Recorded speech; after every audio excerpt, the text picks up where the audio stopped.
Dr. Kennedy Graham. Thank you, Mr. Speaker. Last week, I advised the House that the recent US National Assessment Report described climate change as no longer a distant threat, but a clear and present danger. And that report was a corroboration of the Global Assessment Report by the United Nations a few months earlier. So we now have it officially on record that climate change is a present threat to humankind. I do not think it is possible to understate the magnitude of the threat we are facing. It is a clear and present danger in the form of extreme weather events we are witnessing these past few years.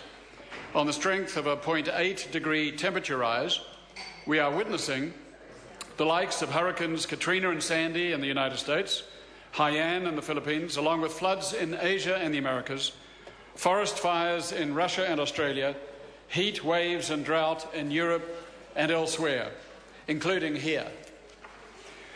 But the long-term danger, Mr. Speaker, is greater still. 3 scientific studies recently released give testimony to this.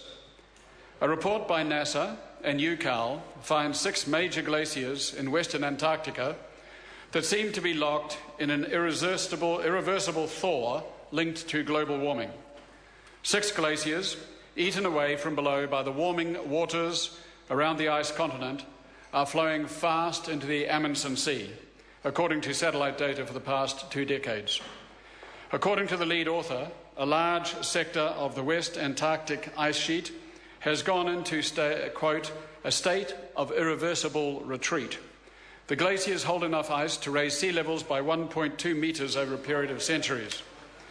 According to the lead author, this has, quote, passed a point of no return. A separate study by the University of Washington focuses on one of these glaciers. The Thwaites Glacier acts as a linchpin on the rest of the West Antarctic ice sheet, which contains enough ice to cause another 3 to 4 metres of sea level rise. A third study by the Potsdam Institute conveys new findings on East Antarctica, which contains 10 times more ice than the West. According to the head of Potsdam's Global Adaptation Strategies project, quote, until recently only West Antarctica was considered unstable, but now we know that its counterpart in the East might also be at risk. We have probably overestimated the stability of East Antarctica so far. If half of the so-called ice cork were to melt, the discharge would begin and could raise a sea level rise of another 3 to 4 metres over the long term. Of course, the United Nations 5th Assessment Report stretches out just 1 century to 2100. Its 100-year scenario is of a rise by 0.26 to 0.82 metres. But scientists have known that ice melt in Antarctica will occur over centuries and as far out as 1,000 years. This raises the question, how far out should humanity be concerned as a result of the consequence of its own actions? Mr. Speaker, I suggest indefinitely, as far out as the human mind can contemplate, because we, temporary custodians today, have no right to set a sunset clause on the human future.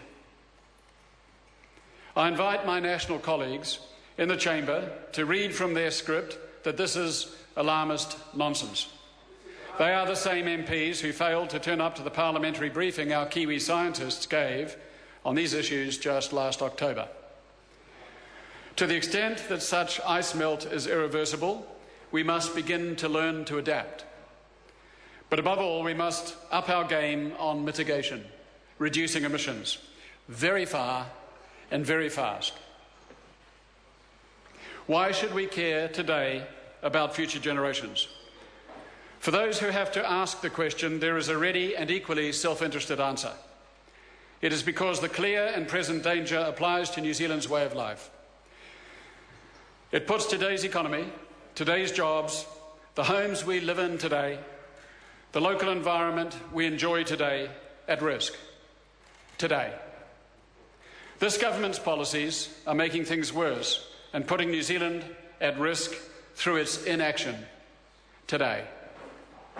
The Green Party is moving as we enter the forthcoming election campaign to make climate protection one of our highest priorities.